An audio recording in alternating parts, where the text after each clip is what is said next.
Physics ക്ലാസ്സിലേക്ക് സ്വാഗതം. +1 ഫിസിക്സിലെ യൂണിറ്റ് 4-ലെ motion in a plane part 5 video ആണ്. ലാസ്റ്റ് ടോപ്പിക്കാണ് സെൻട്രിപെറ്റൽ ആക്സിലറേഷൻ. സെൻട്രിപെറ്റൽ ആക്സിലറേഷൻ പറയുന്നതിന് മുന്നേ നമ്മൾ കഴിഞ്ഞ ക്ലാസ്സിൽ ലീനിയർ വെലോസിറ്റിയും ആംഗുലർ വെലോസിറ്റി നമ്മൾ റിലേഷൻ പറഞ്ഞിരുന്നു. അതേപോലെ തന്നെ ലീനിയർ ആക്സിലറേഷനും ആംഗുലർ ആക്സിലറേഷനും നമ്മൾ റിലേഷൻ പറഞ്ഞിട്ടുണ്ടായിരുന്നു. അതിൻ്റെ ചെറിയൊരു ഡെറിവേഷൻ കൂടെ നമുക്കൊന്ന് പറയാം. ഓക്കെ, അപ്പോൾ ലീനിയർ വെലോസിറ്റിയും ആംഗുലർ വെലോസിറ്റിയും ഒരു സർക്കുലർ പാത്ത് കൂടെയാണ് ഒരു ഒബ്ജക്റ്റ് മൂവ് ചെയ്യണമെന്ന് നമ്മൾ വിചാരിക്കുക. ഇതിൻ്റെ സെൻറ്റർ O, റേഡിയസ് R. ആദ്യം നമ്മുടെ ഒബ്ജക്റ്റ് A എന്ന് പറഞ്ഞ പോയിന്റിലായിരുന്നു. After a time interval Δt, the object at B എന്ന് പറഞ്ഞ പോയിന്റിലായി ഒബ്ജക്റ്റ്. ഇവ തമ്മിലുള്ള ആംഗിളിനെ നമുക്ക് Δθ, അതായത് ആംഗുലർ ഡിസ്പ്ലേസ്മെൻറ്റ് ചേഞ്ച് വന്നതിനെ നമുക്ക് Δθ എന്ന് പറയാം. ഈ ഒരു ആർക്കിനെ നമുക്ക് എന്ത് പറയാം? Δs, അതായത് അതിൻ്റെ പൊസിഷനിൽ വന്നിട്ടുള്ള ചേഞ്ച്, എയിൽ നിന്ന് ബിയിലേക്കുള്ള ആ പൊസിഷനിൽ വന്നിട്ടുള്ള ചേഞ്ചിന് Δx എന്നും ആംഗുലർ ഡിസ്പ്ലേസ്മെൻറ്റിൽ വന്ന ചേഞ്ചിന് Δθ എന്നും നമുക്ക് പറയാം. ഓക്കെ, അപ്പോൾ അതിൻ്റെ ലീനിയർ വെലോസിറ്റി v ആണ്, ആംഗുലർ വെലോസിറ്റി ഒമേഗയാണ്. ഇനി ഈ ഒരു ഫിഗറിൽ നിന്ന് നമുക്ക് Δθ എന്താണെന്ന് എഴുതി വയ്ക്കുക. ഈ Δθ opposite side by adjacent side. Opposite side എന്താണ്? Δx ബൈ അഡ്ജസ്റ്റൻറ്റ് സൈഡ് എന്ന് പറയുമ്പോൾ Δx ബൈ എ എന്ന് വരും. ഓക്കെ, സോറി, എ അല്ല, റേഡിയസ് അല്ലേ? ഈ ഒരു ഡിസ്റ്റൻസ് എത്രയാണ്? ഇത് Δx, ഇത് R, Δs ബൈ R വരും. ഈ ഇക്വേഷൻ്റെ രണ്ട് സൈഡിൽ നമ്മൾ Δt കൊണ്ട് ഡിവൈഡ് ചെയ്യുന്നു. So our equation will be Δθ divide by Δt, that is equal to 1/r into Δx by Δt. ഇതിനെ നമ്മൾ ലിമിറ്റ് അപ്ലൈ ചെയ്യുന്നു. രണ്ട് സൈഡിൽ നമ്മൾ ലിമിറ്റ് എടുക്കുമ്പോൾ ലിമിറ്റ് Δt ടെൻസ് ടു 0 എന്ത് വരും? Δθ divided by Δt, that is equal to 1/r into limit Δt tends to 0. നമ്മൾ ഇൻസ്റ്റൻറ്റേനിയസ് വെലോസിറ്റി കാണുമ്പോൾ ഇതറിയില്ല, അതേപോലെ തന്നെ Δx ബൈ Δt. അപ്പോൾ നമ്മുടെ ഇക്വേഷൻ എന്താവും? Limit Δt tends to 0, Δθ by Δtനെ നമുക്ക് എന്ത് എഴുതാം? dθ ബൈ dt എന്ന് എഴുതാം. That is equal to 1/r into limit Δt tends to 0, Δx by Δtനെ നമുക്ക് എന്ത് എഴുതാം? dx ബൈ dt എന്ന് എഴുതാം. അപ്പോൾ നമ്മുടെ ഇക്വേഷൻ എന്താവും? ഒന്ന് പറഞ്ഞു നോക്കിയേ. dθ ബൈ dt എന്ന് പറയുന്നത് എന്താണ്? Angular displacement divide by time എന്ന് പറയുന്നത് ആംഗുലർ വെലോസിറ്റി ഒമേഗയാണ്. That is equal to 1/r into dx by dt എന്ന് പറയുന്നത് എന്താണ്? ലീനിയർ വെലോസിറ്റി v ആണ്. സോ നമുക്കിതിൽ നിന്ന് എന്ത് എഴുതാം? v equal to r omega എന്നുള്ള ഇക്വേഷനിലേക്ക് എത്താം. ഇതിൽ നിന്ന് v എന്താണെന്ന് എടുത്ത് കഴിയുമ്പോൾ നമുക്ക് എന്ത് കിട്ടും? v equal to r omega എന്നുള്ള ഇക്വേഷൻ. ക്ലിയർ ആണല്ലോ? Okay, next one is relation between linear acceleration and angular acceleration. അപ്പോൾ നമുക്കിവിടെ മുന്നേ ഓൾറെഡി കിട്ടിയിരിക്കുന്നതാണ് v equal to r omega എന്ന് പറയുന്നത്. ഇനി ഇതിനെ നമ്മൾ ഡെറിവേറ്റീവ് കാണും. വിത്ത് റെസ്പെക്ട് ടു t നമ്മൾ ഡെറിവേറ്റ് ചെയ്യുന്നു. So we get dv by dt, that is equal to d by dt of r omega എന്ന് എഴുതാം. സോ ഇവിടെ r കോൺസ്റ്റൻ്റ് ആയതുകൊണ്ട് റേഡിയസ് കോൺസ്റ്റൻ്റ് ആണ്.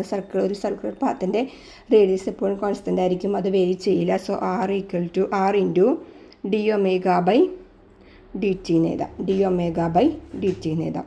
ഇനി dv ബൈ dt എന്ന് പറയുമ്പോൾ എന്താണ്? ലീനിയർ വെലോസിറ്റി ബൈ ടൈം എന്ന് പറയുന്നത് ലീനിയർ ആക്സിലറേഷൻ a ആണ്. a equal to r into d omega by dt, അതായത് angular velocity divide by time എന്ന് പറയുമ്പോൾ ആംഗുലർ ആക്സിലറേഷൻ ആൽഫയാണ്. So a equal to r alpha. Linear ആക്സിലറേഷനും ആംഗുലർ ആക്സിലറേഷനും തമ്മിലുള്ള റിലേഷനാണ് a equal to r alpha. അപ്പോൾ ഇതിൻ്റെ ഡെറിവേഷൻ കിട്ടിയില്ല. v equal to r omega നമ്മൾ തുടങ്ങി ഡിഫറൻഷ്യേറ്റ് ചെയ്ത് വിത്ത് റെസ്പെക്ട് ടു t. ഇനി നമ്മുടെ ടോപ്പിക്കിലേക്ക് വരികയാണ് സെൻട്രിപെറ്റൽ ആക്സിലറേഷൻ. എന്താണ് സെൻട്രിപെറ്റൽ ആക്സിലറേഷൻ? നമ്മളിവിടെ യൂണിഫോം സർക്കുലർ മോഷൻ എന്താണെന്ന് പറഞ്ഞു. ഒരു സർക്കുലർ പാത്ത് കൂടെ ഒരു ഒബ്ജക്റ്റ് മൂവ് ചെയ്യുന്നു with constant speed. That means വെലോസിറ്റിയുടെ മാഗ്നിറ്റ്യൂഡ് കോൺസ്റ്റൻ്റ് ആണ്, പക്ഷേ വെലോസിറ്റിയുടെ ഡയറക്ഷൻ ചേഞ്ച് ചെയ്യുന്നുണ്ട്. വെലോസിറ്റിയുടെ ഡയറക്ഷൻ അവിടെ ചേഞ്ച് സംഭവിക്കുന്നുണ്ട്. സോ അവിടെ വെലോസിറ്റിക്ക് ചേഞ്ച് സംഭവിക്കുന്നതുകൊണ്ട് തന്നെ അവിടെ എന്തുണ്ടാവുന്നുണ്ട്? ഒരു ആക്സിലറേഷൻ സംഭവിക്കുന്നുണ്ട്. ദാറ്റ് മീൻസ് യൂണിഫോം സർക്കുലർ മോഷനിലുള്ള ഒരു ബോഡിക്ക് എന്തുണ്ട്? ആക്സിലറേഷൻ ഉണ്ട്. ആ ആക്സിലറേഷനെയാണ് നമ്മൾ എന്ത് വിളിക്കുന്നത്? സെൻട്രിപിറ്റൽ ആക്സിലറേഷൻ എന്ന് വിളിക്കുന്നത്. യൂണിഫോം സർക്കുലർ മോഷനിലുള്ള ഒരു ബോഡിക്ക് ഒരു ആക്സിലറേഷൻ ഉണ്ട്. അതിനെയാണ് നമ്മൾ സെൻട്രിപിറ്റൽ ആക്സിലറേഷൻ എന്ന് വിളിക്കുന്നത്. ഈ ആക്സിലറേഷൻ എന്ന് പറയുന്നത് എന്തായിരിക്കും? ഇതാണ് ഈ സർക്കിളിൻ്റെ സെൻറ്റർ എന്നുണ്ടെങ്കിൽ ആ ആക്സിലറേഷൻ ഈസ് ഓൾവേസ് എങ്ങനെയായിരിക്കും? Directed towards the centre. Centripetal acceleration നമുക്ക് AC എന്ന് ഡിനോട്ട് ചെയ്യാം. സെൻട്രിപിറ്റൽ ആക്സിലറേഷന് നമുക്ക് AC എന്ന് ഡിനോട്ട് ചെയ്യാം. സോ ഈ ACയുടെ ഡയറക്ഷൻ എന്ന് പറയുന്നത് എന്തായിരിക്കും? The direction of centripetal acceleration is always directed towards the സെൻറ്ററിലേക്കായിരിക്കും അതിൻ്റെ ഡയറക്ഷൻ ഉണ്ടായിരിക്കുക. അപ്പോൾ യൂണിഫോം സർക്കുലർ മോഷനുള്ള ഒരു ഒബ്ജക്റ്റിനെ സംബന്ധിച്ച് സെൻട്രിപിറ്റൽ ആക്സിലറേഷൻ ഉണ്ടായിരിക്കും. അത് എപ്പോഴും ആ ഒരു സർക്കുലർ പാത്തിൻ്റെ സെൻറ്ററിലേക്കായിരിക്കും ഉണ്ടായിരിക്കും. ഇനി അതിൻ്റെ സെൻട്രിപിറ്റൽ ആക്സിലറേഷൻ്റെ ഡെറിവേഷൻ നമുക്ക് നോക്കാം. ACയുടെ ഇക്വേഷൻ നമുക്ക് എങ്ങനെയാണ് ഡിറൈവ് ചെയ്യുന്നത് എന്നുള്ളതൊന്ന് നോക്കാം. അപ്പോൾ ഇവിടെ നമ്മളെടുക്കുകയാണ് യൂണിഫോം സർക്കുലർ മോഷൻ നമ്മളെടുത്തു. അതിലെ ഫസ്റ്റ് എന്ന് പറയുന്നതാണ് സെൻറ്റർ. ഒരു ഫിഗർ വേണമെങ്കിൽ ഞാൻ വേറൊന്ന് നിങ്ങൾക്ക് വരച്ച് കാണിച്ചു തരാം. ഇതൊരു നമ്മുടെ സെൻറ്റർ O എന്ന് പറയുന്നത്. ഇതിൻ്റെ റേഡിയസ് R ആണ്. ഫസ്റ്റ് ഈ ബോഡി ഇരിക്കുന്നത് A എന്ന് പറഞ്ഞ പോയിന്റിലാണ്. ആഫ്റ്റർ സം ടൈം B എന്ന് പറഞ്ഞ പോയിന്റിലേക്ക് എത്താണ്. ഇവിടെയും R തന്നെയാണ്. ഇതിൻ്റെ ആംഗിൾ തീറ്റയാണ്. ഓക്കെ, ഇതിൻ്റെ ആംഗിൾ തീറ്റയാണ്. ഈ ഒരു പോയിന്റിലുള്ള ഇതിൻ്റെ വെലോസിറ്റി വെക്ടർ എന്ന് പറയുന്നത് ടു ദി ടാൻജൻ്റാണ് നമ്മൾ എടുക്കുന്നത്. ഓക്കെ, ടു ദി ടാൻജൻ്റാണ് എടുക്കുന്നത്. So our velocity vector will be to the tangent to the point എടുക്കുമ്പോൾ ഇതാണ് V1 വെക്ടർ. ഈ ഒരു പോയിന്റിൽ നമ്മൾ എടുക്കണമെങ്കിൽ ടു ദി ടാൻജൻറ്റ് എടുക്കുമ്പോൾ ഇവിടെ V2 വെക്ടർ. ഓക്കെ, അങ്ങനെ നമുക്ക് രണ്ട് പോയിന്റിലുള്ള വെലോസിറ്റിയുടെ വെക്ടർ ഇവിടെ അടയാളപ്പെടുത്തി കഴിഞ്ഞു. അപ്പോൾ ഇവിടെ നമുക്ക് V1 വെക്ടറും V2 വെക്ടറും ഇവിടെ കിട്ടി. ഇനി അതിന് നമ്മൾ ട്രയാങ്കിൾ ഓഫ് റിഡക്ഷൻ പ്രകാരം നമ്മളിവിടെ ആഡ് ചെയ്യാണ്. സോ V1 വെക്ടർ ഇവിടെ എഴുതുന്നു. V1 വെക്ടർ, V2 വെക്ടർ ഇവിടെ എഴുതുന്നു. അതിൻ്റെ റിസൾട്ടൻ്റ് വെക്ടർ എന്ന് പറയുന്നത് ഇതാ ഡെൽറ്റ V വെക്ടർ. ഇങ്ങനെ ആ ചിത്രമാണ് ഇവിടെ വരച്ചിരിക്കുന്നത്. ഇതിന് നമുക്കിവിടെ ഏതൊക്കെ ലെറ്റേഴ്സ് കൊടുക്കുന്നു? PMN. ഓക്കെ, അപ്പോൾ ഈ രണ്ട് ചിത്രങ്ങൾ ഞാൻ ഇവിടെ ജസ്റ്റ് വരച്ചു എന്ന് മാത്രം. അപ്പോൾ എന്താണ്? Circular motion, centre O, radius R, A എന്ന് പറഞ്ഞ പോയിന്റിലിരുന്നത് പിന്നീട് B എന്ന് പറഞ്ഞ പോയിന്റിലേക്ക് എത്തിച്ചേർന്നിരിക്കുന്നു. വെലോസിറ്റി വെക്ടർ V1 വെക്ടറും V2 വെക്ടറും നമ്മൾ അടയാളപ്പെടുത്തി. അതിന് ട്രയാങ്കിൾ ഓഫ് റിഡക്ഷൻ പ്രകാരം നമ്മളിങ്ങനെ വരച്ചു. ഇതാണ് PMN നമ്മൾ മാർക്ക് ചെയ്തു. ഇതിൻ്റെ ആംഗിൾ തീറ്റ എന്ന് മാർക്ക് ചെയ്തു. സോ എന്താണ് ഇതിൽ ഈ PM എന്ന് പറയുന്നതാണ് എന്ത്? PM എന്ന് പറയുന്നതാണ് എന്ത്? V1 vector. MN എന്ന് പറയുന്നതാണ് എന്ത്? MN എന്ന് പറയുന്നത് delta V vector. PN vector എന്ന് വെച്ച് കഴിഞ്ഞാൽ എന്താണ്? V2 vector. PN എന്ന് പറയുന്നത് V2 വെക്ടർ, PM എന്ന് പറയുന്നത് V1 വെക്ടർ, M എന്ന് പറയുന്നത് ഡെൽറ്റ V വെക്ടർ. ടേംസ് ഒക്കെ ക്ലിയർ ആണോ? ഓക്കെ, അപ്പോൾ നമുക്ക് ഇതിൻ്റെ ഡെറിവേഷനിലേക്ക് കടന്നാലോ?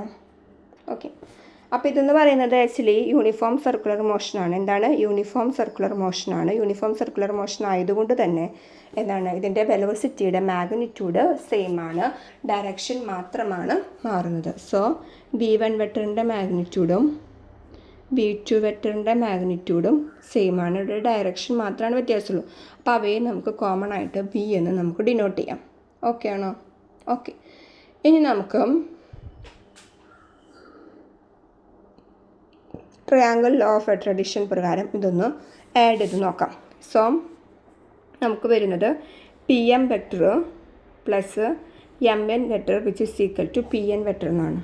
So PM vector plus MN vector that is equal to PN vector എന്ന് വരും. ഇതാണ് നമ്മൾ ട്രയാങ്കിൾ ഓഫ് അട്രാക്ഷൻ പ്രകാരം നമുക്ക് ആഡ് ചെയ്യുമ്പോൾ വരുന്നത്. ഇതിലെ PM വെക്ടർ എന്താണ്? ഫിഗർ ഒന്ന് നോക്കി പറഞ്ഞാൽ നിങ്ങൾ PM വെക്ടർ എന്താണ്? PM വെക്ടർ നമുക്കിതിൽ നിന്ന് വേണ്ടത് ഈ ഡെൽറ്റ V വെക്ടറാണ്. ദാറ്റ് മീൻസ് MN വെക്ടറാണ് ആവശ്യം. സോ MN വെക്ടർ കണ്ടുപിടിക്കാൻ എന്ത് ചെയ്യണം? MN വെക്ടർ ഈക്വൽ ടു എന്ത് വരും? മൈനസ് ചെയ്യണം അല്ലേ? ഈ PM അങ്ങോട്ട് പോകുമ്പോൾ എന്താവും? Minus. So PN vector minus PM vector എന്ന് വരും. ഇനി ഒരു ടൈം എന്താണെന്ന് നോക്കിക്കോളൂ. എം എൻ വെക്ടർ എന്ന് വെച്ചാൽ എന്താണ്? ഡെൽറ്റ വി വെക്ടർ ആണ്. So delta V vector equal to P N vector എന്ന് വെച്ചാൽ എന്താണ്? പി എൻ വെക്ടർ എന്ന് വെച്ചാൽ എന്താണ്? V two vector. എന്താണ്? V two vector. സോ നമുക്കിവിടെ എന്ത് എഴുതാം? V two vector minus P M vector എന്ന് വെച്ചാൽ എന്താണ്? P M vector that is equal to V one vector. So നമുക്കിവിടെ എന്ത് എഴുതാം? വി വൺ വെക്ടർ എന്ന് എഴുതാം.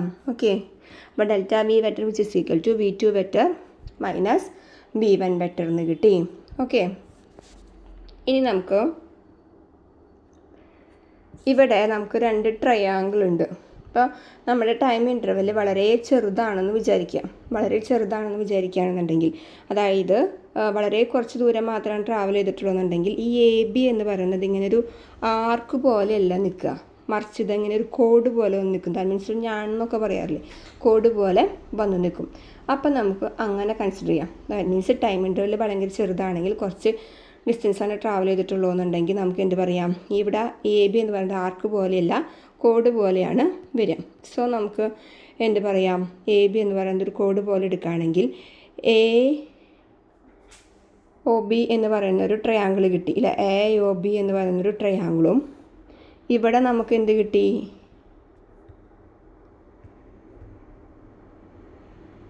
ഇവിടെ നമുക്ക് വേറൊരു ട്രയാങ്കിൾ ഉണ്ട്. എന്ത്? പി എം എൻ എന്ന് പറഞ്ഞിട്ടുള്ളൊരു ട്രയാങ്കിൾ ഉണ്ട് ഇല്ലേ? ഇത് രണ്ടെണ്ണത്തിൽ ഇവിടെ എന്തുണ്ട്? തീറ്റ എന്ന് പറഞ്ഞിട്ടുള്ളൊരു ആംഗിൾ ഉണ്ട്. അത് ശരിയാണല്ലോ. കോൺ A O B which is equal to, ഇവിടെ ഏതാണ് ആംഗിൾ? കോൺ എ ഒ ബി. സോ നമുക്ക് എന്ത് എഴുതാൻ പറ്റും? കോൺ A O B that is equal to theta എന്ന് പറഞ്ഞൊരു angle.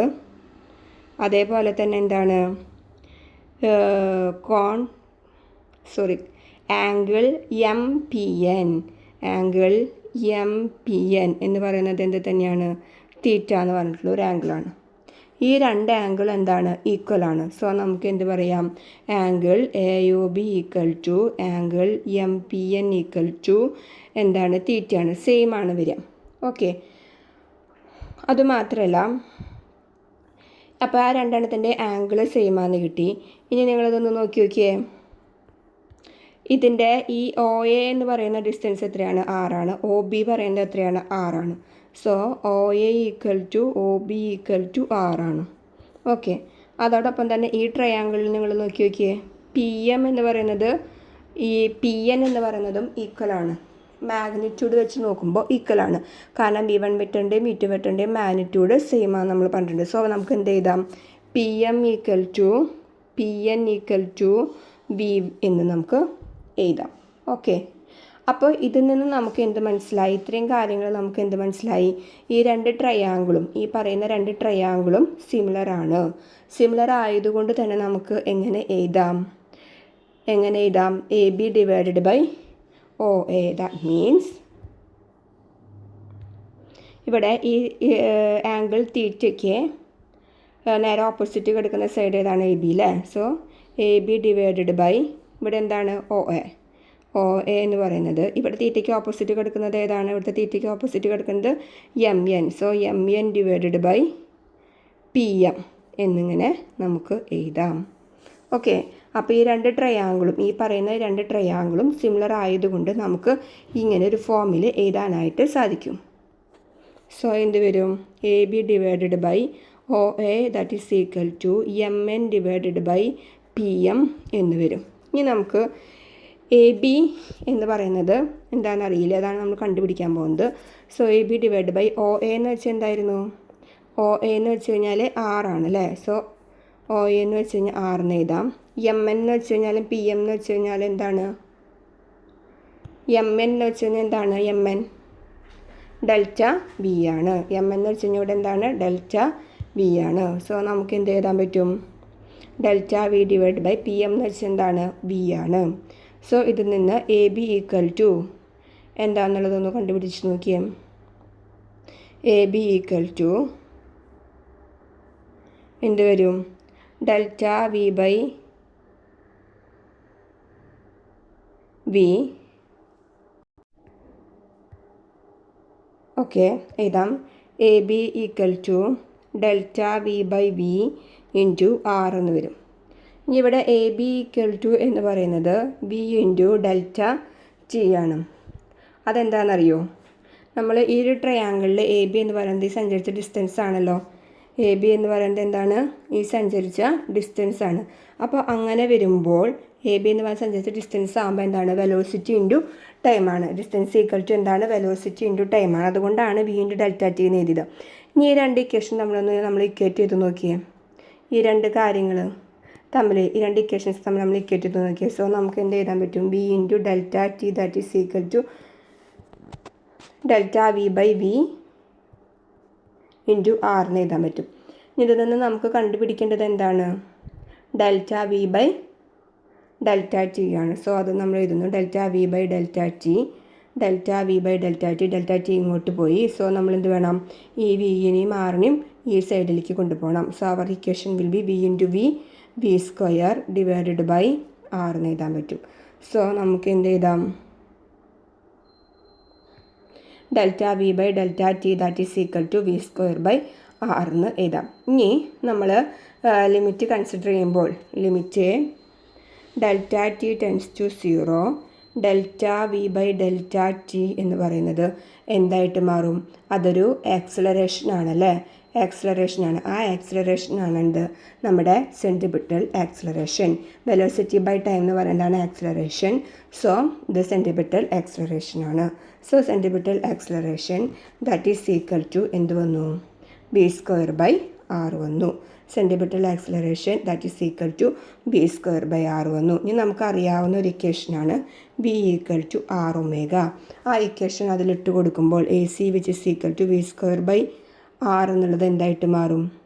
B equal to R omega ആയ കാരണം കൊണ്ട് ബി സ്ക്വയർ എന്ന് പറയുന്നത് R square omega square divide by R വരും. ഒരു ആറും ഇവിടെ ക്യാൻസലായി പോവും. So R omega square. നമുക്ക് എന്ത് എഴുതാം? സെൻട്രിപിറ്റൽ ആക്സിലറേഷൻ്റെ വേറൊരു ഫോമാണ് A C which is equal to R omega square. അതല്ലാന്നുണ്ടെങ്കിൽ A C which is equal to B omega എന്ന് നമുക്ക് എഴുതാം. അപ്പോൾ എത്ര ഫോമാറ്റ് കിട്ടി? Centripetal acceleration A C which is equal to B square by R, A C which is equal to R omega square, A C which is equal to B omega.